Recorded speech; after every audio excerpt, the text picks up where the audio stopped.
Imagina una cabaña acogedora, con luz cálida que emana del interior.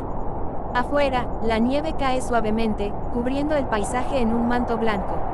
El viento sopla con suavidad, creando una melodía tranquila entre los árboles. Observa cómo los copos de nieve danzan en el aire, mientras el sonido de la ventisca se convierte en un susurro. Respira profundamente, sintiendo la calma que te rodea. Permítete dejar atrás las preocupaciones, envuelto en la paz que ofrece este refugio. Cada respiración te acerca más a un estado de serenidad.